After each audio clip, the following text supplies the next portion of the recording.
Bonjour, bonjour. Ce matin, vous veniez de prendre votre café ou votre thé, vous veniez d'enfiler votre petit déjeuner, vos tartines, votre bol de céréales et vous avez ouvert Twitter. Et là, le choc, boum. Vous avez vu un tweet d'un genre nouveau, un tweet audio, une sorte de podcast, enfin pas un podcast comme les autres, non, un podcast live.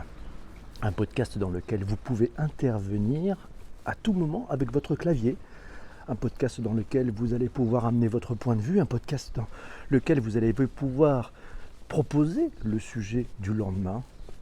Bonjour, bienvenue à vous tous, vous êtes dans Bonjour PPC, votre rendez-vous quotidien, chaque jour de la semaine à 7h35 sur Twitter.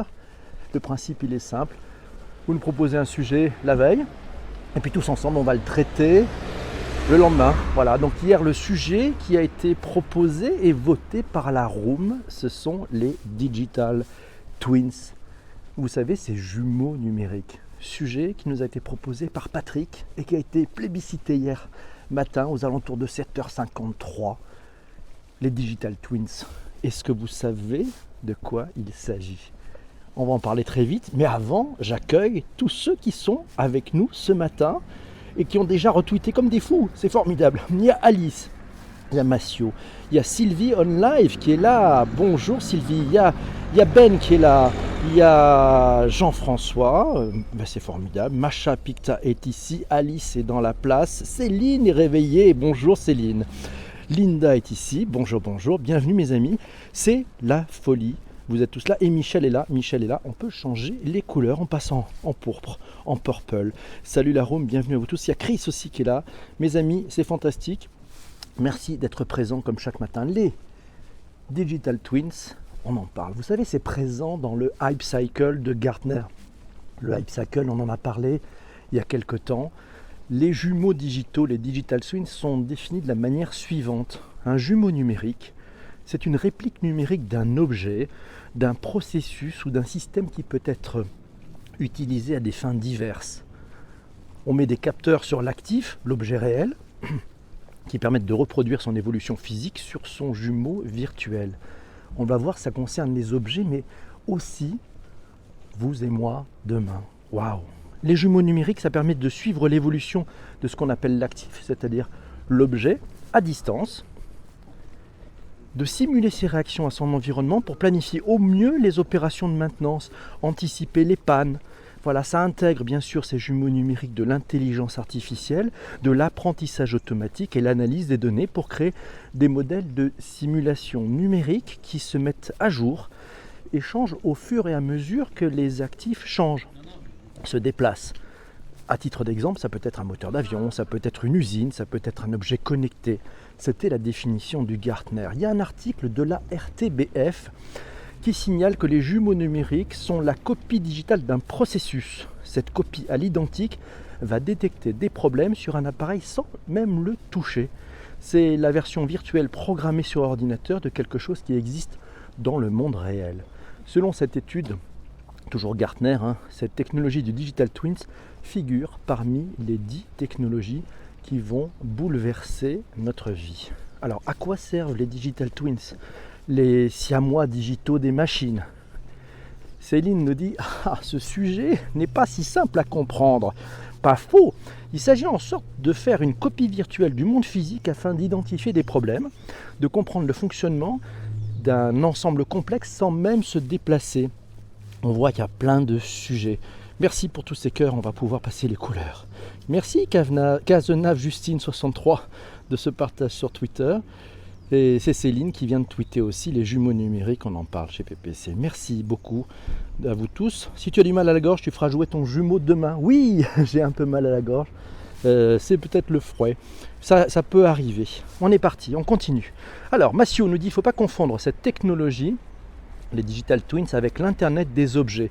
Pour l'IoT, on aspire des datas d'un objet physique et son environnement grâce à des capteurs, alors que pour le Digital Twins, on injecte de la donnée dans un objet virtuel et on le fait évoluer au fur et à mesure de son vieillissement. Alors les Digital Twins, ça pourrait s'appliquer aussi pour une personne. C'est un objet, un système, encore une ville. Ouais, le décor est planté, c'est assez large. Il y a des schémas qui tournent si vous allez sur votre navigateur préféré, le moteur de recherche préféré. Vous allez voir qu'en fait, c'est la version digitale d'un monde physique. Tout est numérisé.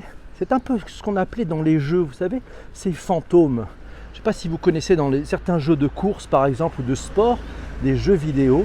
Vous avez le fantôme, c'est-à-dire que c'est la version virtuelle du meilleur skieur, par exemple. Si vous pratiquez les jeux vidéo, il y a un peu de ski, vous allez pouvoir effectivement vous comparer au meilleur skieur et voir s'il a pris de l'avance. Pareil avec les courses de voitures.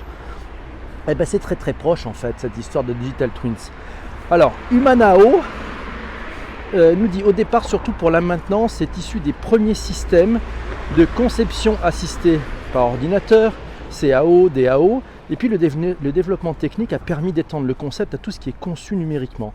Et bien entendu, ça va augmenter, il a raison de le signaler, avec ce qu'on appelle l'IoT, l'Internet des choses, et l'intelligence artificielle, qu'on appelle aussi l'IA. Alors, un article du journal du Net nous signale qu'aujourd'hui, de plus en plus d'entreprises utilisent ces siamois digitaux, les appareils physiques.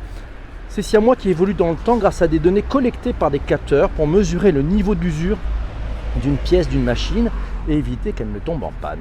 Massio nous signale, si les jumeaux numériques attisent la curiosité des industriels, c'est aussi parce que leur création est aujourd'hui beaucoup plus simple. Cela pouvait prendre des mois, écoutez, des centaines de milliers, voire des millions d'euros. Aujourd'hui, une technique appelée la photogrammétrie en 3D permet de reconstituer des modèles 3D à partir de simples photos en quelques semaines. On parle désormais de dizaines de milliers d'euros. Et oui, les coûts baissent. Donc, les usages vont augmenter, puisque plus en plus de monde va investir dans ces technologies. Jean-Emmanuel, est-ce que le jumeau numérique naît lors de la conception du produit? Ah oui, pas mal ça. Ça naît peut-être à la conception du produit, de se dire, dès qu'on le fait naître, on a pensé déjà à son jumeau virtuel, à son Digital Twins, parce que ça va permettre d'améliorer sa maintenance. Jean-Emmanuel pense que Airbus, il pense notamment à Airbus et au calcul pour les tests de résistance. Airbus utilise les Digital Twins dans le cadre des tests en vol de ses avions avant leur commercialisation. Chaque appareil est équipé de plus de 3000 capteurs à coût plutôt modéré. C'est pas mal. Massio nous dit le Digital Twins est au cœur du BIM. Ah, le BIM, on en parlera peut-être un jour dans ce podcast live. Le Build Information Modeling. Vous savez, c'est l'immeuble intelligent. Ça permet de faire gagner beaucoup d'économies aux entreprises d'avoir des immeubles intelligents. Yes. Merci. Alors, Second Life version 21e siècle nous signale Ben, il nous signale que c'est Second Life version 21e siècle. Exactement, nous y sommes. Les Digital Twins, c'est ça. Alors, le Netscape de Jean-François a planté. Zut alors. Les deux IoT et les Digital Twins l'IoT et les Digital Twins vont fusionner selon Jérôme. Corinne nous dit, selon Gartner, ce jumeau existera aussi pour chacun de nous. C'est notre ombre numérique. Notre ombre numérique. Oui, concept très intéressant à suivre. On va voir d'ailleurs que dans la médecine, on peut commencer à faire des choses intéressantes. Alors, Massio nous dit, les jumeaux numériques permettent de réaliser des visites virtuelles de bâtiments. Ainsi, les équipes de maintenance n'auront plus nécessairement besoin de se rendre sur place pour effectuer un repérage des lieux en amont d'une intervention. Il leur suffira d'étudier le jumeau numérique du site pour déterminer s'il est possible d'utiliser une grue, tel ou tel matériel. Ces visites virtuelles peuvent également être proposées à des fournisseurs ou à des clients désireux de découvrir le site. Réalité virtuelle, tu es parti pour être dans notre quotidien. Il est même possible de prévoir des simulations dans cet univers pour former des salariés. On y arrive, la formation aussi, c'est un marché intéressant pour les Digital Twins. Les villes s'y mettent. Il y a un projet qui s'appelle Virtual Singapour. Ouais, ça se passe à Singapour. Singapour qui est l'une des villes les plus en pointe au monde en matière de Digital Twins. Allez faire un tour sur internet, vous allez trouver des choses très intéressantes.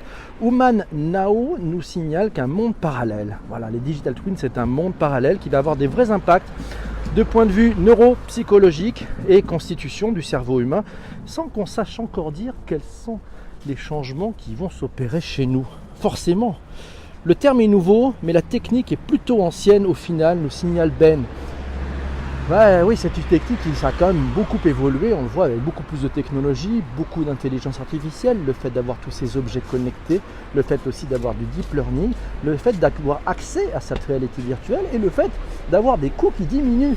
C'est pour ça que c'est tout en haut du Hype Cycle. Bonjour à BuzzMonkey qui vient nous repérer. Jean-François nous signale que son ombre numérique lui fait peur. Mon Dieu, et est-ce qu'il en a parlé à son ombre numérique? En as-tu parlé? Alors Corinne nous dit, comme toute innovation, il faut y aller, mais en conscience sur l'impact et le développement humain. Voilà. On reprend des sujets. Alors, Mathieu nous dit que c'est un des éléments de l'industrie 4.0, ces jumeaux numériques, exactement. Alors, un tweet hier matin de Fadous, Fabienne Billa, nous parlait du piratage du cerveau, la modification de la mémoire est une techno qui pourrait exister.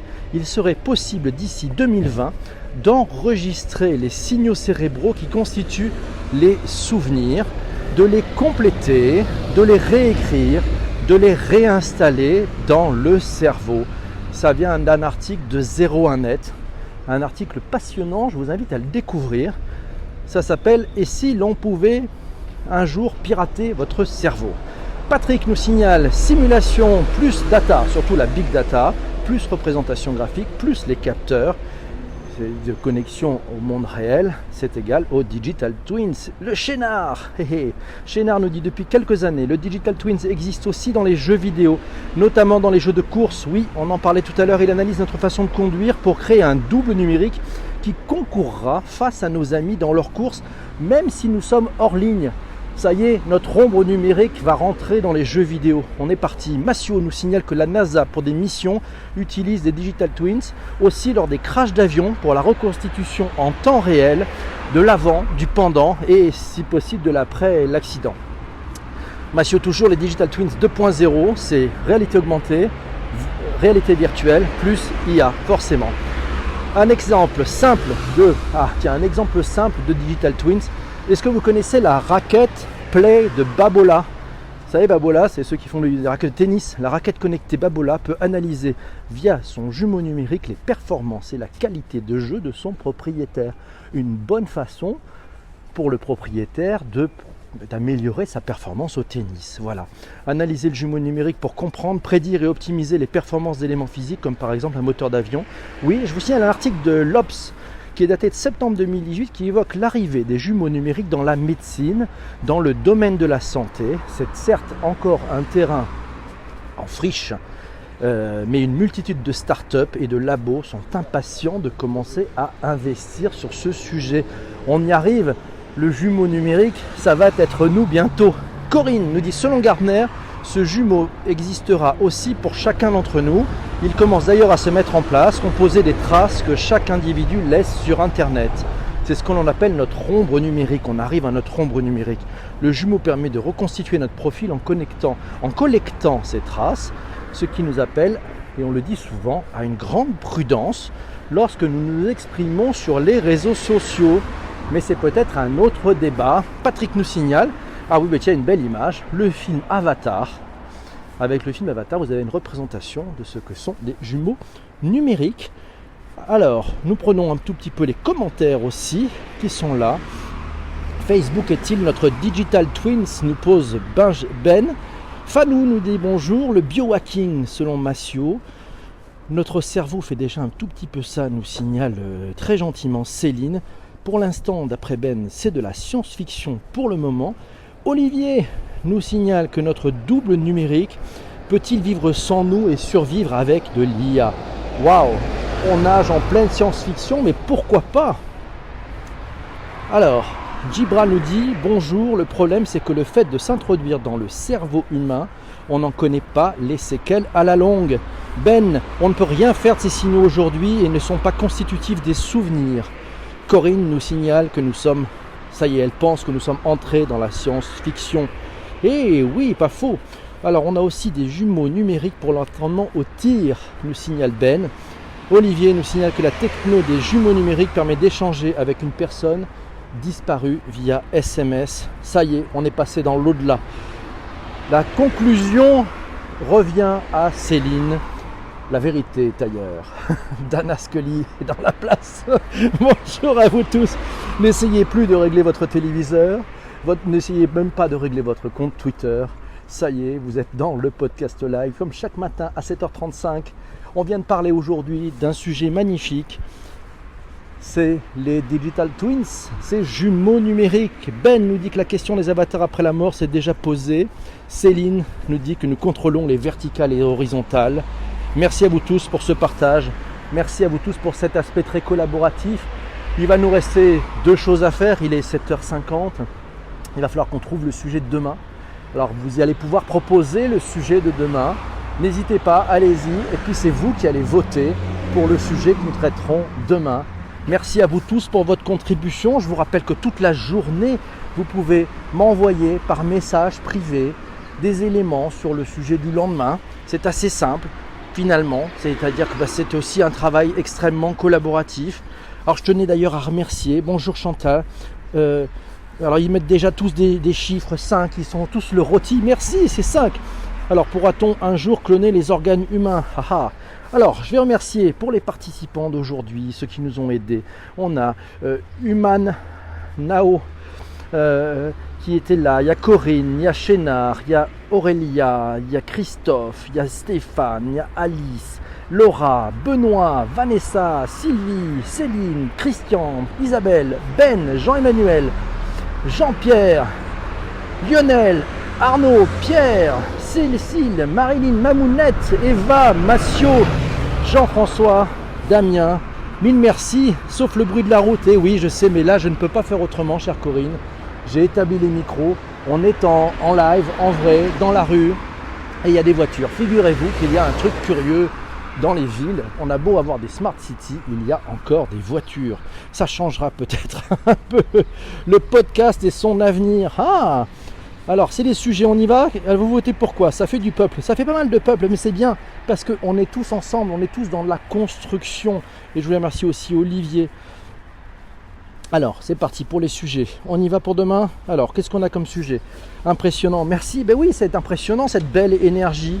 Toutes ces personnes qui, tous les jours, partagent et préparent cette intervention. Et puis vous tous qui êtes durant ce live, qui interagissez, on est dans un ultra frais, dans un podcast ultra frais. Il est collaboratif, il se fait tous ensemble. Et oui, c'est ça la beauté, interactif, en temps réel, sur un thème. Le principe, c'est qu'on va se donner, 15 minutes pour faire le tour d'un sujet techno, un sujet de transformation digitale. Essayer d'avoir fait le tour à plusieurs regards, à plusieurs façons d'appréhender les choses. Je pense que ça nous fait aussi monter en connaissance sur ces aspects du digital. Et finalement, on en a peut-être un petit peu moins peur parce qu'on commence à en saisir les tenants et les aboutissants. Regardez tout ce qu'on vient de découvrir sur les Digital Twins. Merci d'ailleurs à Patrick d'avoir proposé ce magnifique sujet. Alors, on va essayer. Alors, BuzzMonkey nous cherche des sujets sur le podcast, son utilité, son avenir. La technologie et le handicap. Un bon sujet ça de Live 660. Qui c'est qu'on a d'autres aussi? Alors, on va continuer. Le podcast et son avenir. Pourra-t-on un jour cloner les organes humains? Je vous rappelle un petit peu ce qu'on a en stock, si ça vous donne, parce qu'il y a eu beaucoup de propositions hier. Merci la violoniste pour tous ces cœurs qui permettent de changer les couleurs. Fantastique. Alors, on va prendre un petit peu les thèmes qui sont avec nous. Alors, les thèmes, nous avons le quantum computing, l'informatique quantique, les imprimantes 4D, la religion et le digital, le design sprint, la pet tech, qu'est-ce qu'on a d'autre? Le free floating, le passive revenue, les cyborgs, les nouveaux métiers, les nouveaux métiers du digital, pas mal, le langage inclusif. Merci Chantal pour ces super cœurs. Le langage inclusif, la green tech, les startups, les chatbots, l'agrotech. De quoi avez-vous envie de parler demain? Quel est le thème qui vous inspire? On avait un thème aussi qui était mieux vivre avec le digital. Le Miracle Morning. Est-ce que vous connaissez le Miracle Morning? Chantal d'ailleurs pourrait nous en parler de ce Miracle Morning sur son balcon. La méthode Scrum. Le design thinking, on en a parlé. L'intelligence artificielle. Alors on y va, c'est parti. Quel est le sujet que vous aimeriez voir traité demain? Qu'est-ce qui vous inspire? Quel est le sujet où vous aimeriez amener de l'information? C'est vous qui décidez. Les robots et l'avenir, techno et handicap, nous dit Corinne. Les nouveaux métiers, nous dit Christine. L'agrotech, le travail agile, la tech et le handicap. Un sujet avec de l'humain, ouais, c'est pas mal. Eh bien, la tech et le handicap, c'est probablement un sujet très humain. Je vous laisse choisir, c'est vous qui voyez.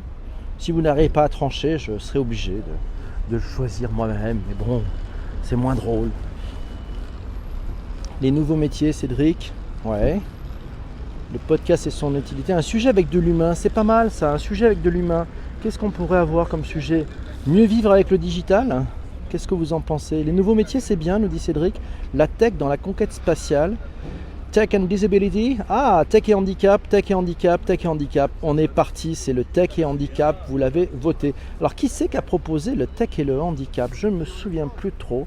Ça date de le vivre mieux aussi. Ouais, tech et handicap, c'est pas mal. Allez, on est un peu tech et handicap. Vrai beau sujet. Eh ben, on a un peu de temps. On va pouvoir faire un petit rôti, par exemple. Alors ok, j'ai compris, il y a le problème du son, mais ça, j'arrive pas à enlever les voitures dans la ville, donc ça sera un vrai challenge. Demain, tech et handicap à 7h35. Voilà, 7h35, ça sera, on sera le mercredi 7 novembre à la fraîche. Pas mal comme sujet. Merci d'avoir été aussi nombreux ce matin, merci d'avoir été aussi interactifs. Je vous rappelle qu'à 7h58, on va fermer les bagages. Notre chef de cabine, M. Jean-François Jagle, va demander au PNC de contrôler leur vis-à-vis, de désarmer les toboggans. Voilà, on va vous demander de faire attention quand vous allez ouvrir les coffres à bagages. Ça, c'est très important, comme chaque matin. Alors le rôti, on est parti pour un rôti. C'est Live 660 qui l'a proposé. Ok, came up with. Ok, c'est Live 360. Je vais prendre une petite... je vais noter ça, parce que demain, on pourra proposer le sujet. Je vous rappelle que si le sujet vous intéresse, si vous avez des choses à dire, vous m'envoyez un message privé sur Twitter. Mes DM sont ouverts. Donc vous pouvez m'envoyer ça. Donc demain c'est la tech et le handicap. Merci Live 660. Joli pseudo. Voilà, c'est parti. Avec une chouette avatar. C'est parti pour demain. La tech et le handicap. Je vais falloir demander à la préfecture de fermer la route sur ton trajet. Je vais demander à ça. Merci Bass Monkey. Merci AutoPPC pour ces podcasts toujours aussi sympas et intéressants. Il met une note de 5. Si vous mettez une note de 5, c'est que vous avez trouvé ça intéressant et que vous allez revenir demain. Et oui, c'est ça le sujet. Si vous avez trouvé ça naze, si vous vous dites j'ai perdu mon temps, je ne veux plus jamais revenir, et puis d'ailleurs je me désabonne, vous mettez 1 et on n'en reparlera plus jamais. Non, mais c'est sympa. Merci beaucoup en tout cas d'avoir été là. J'espère que ce podcast vous intéresse. Ce soir à 19h, il sera disponible en replay sur toutes les bonnes plateformes. Donc il sera disponible sur iTunes, sur Google Podcast et aussi sur Spotify, puisqu'un grand nombre d'entre vous m'ont signalé qu'ils étaient abonnés à Spotify. Ça sera avec grand plaisir. Et puis demain matin, c'est l'enregistrement du live avec vous tous. 7h35, on démarrera. Vous allez voir, ça va être plutôt très très sympa. À demain, merci beaucoup. N'hésitez pas, si vous ne l'avez pas encore fait, vous pouvez partager sur Twitter. Si vous n'êtes pas encore abonné, vous pouvez vous abonner. C'est PPC sur Twitter. C'est beaucoup plus simple et on se retrouve comme chaque matin à 7h35. Je vais attendre les instructions de notre chef de cabine, s'il est encore là, moi qu'il soit parti. Embarquement immédiat, nous signale Jean-François. PNC à vos postes, vérifiez vos vis-à-vis, désarmez les toboggans. La température aujourd'hui à Paris ne devrait pas excéder les 18 degrés et ils annoncent un temps pluvieux aux alentours de 16h. Je vous souhaite une très belle journée et on se retrouve demain. Bonne journée à vous tous. Au revoir mes amis. Merci beaucoup. Merci de votre présence et de votre pêche et votre dynamisme chaque matin. Juste la fête. Salut, ciao. Bye bye.